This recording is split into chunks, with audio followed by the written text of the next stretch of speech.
心nun kal siam don changi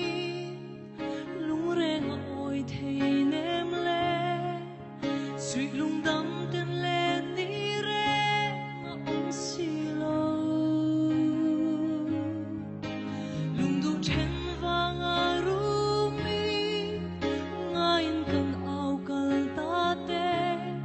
au ki thei chang si lo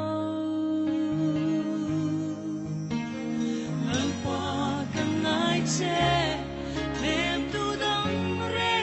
ngai lo imi te har lung ai